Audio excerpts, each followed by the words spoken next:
O presidente da Petrobras quer reduzir os custos da companhia. Informação em áudio e vídeo do Rio de Janeiro, Rodrigo Viga. Transformar a empresa em uma companhia low cost de custo baixo, sem deixar de lado eficiência, competitividade e preocupação com segurança.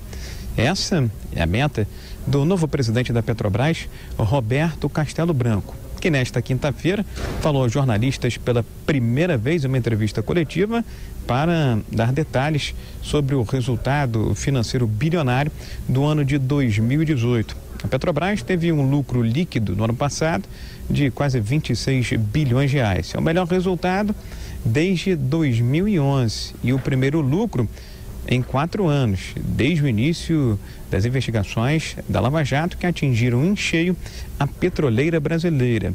A redução de custos se tornou uma obsessão no discurso de Roberto Castelo Branco. Roberto Castelo Branco garantiu que, apesar desta obsessão por reduzir custos, não vai deixar de lado a preocupação com segurança e quis dizer que a Petrobras não correrá o risco de ser uma nova Vale, que ao longo dos últimos anos se preocupou bastante em justamente reduzir despesas, mas acabou amargando problemas com a segurança que resultaram em acidentes como o de Mariana e de Brumadinho, em Minas Gerais. A segurança das operações é fundamental no processo de maximização de valor para o acionista.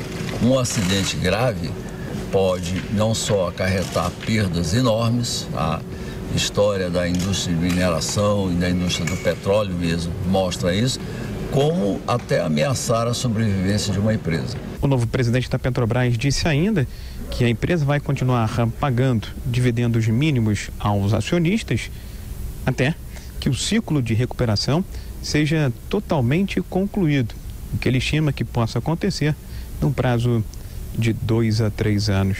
Do Rio, Rodrigo Viga.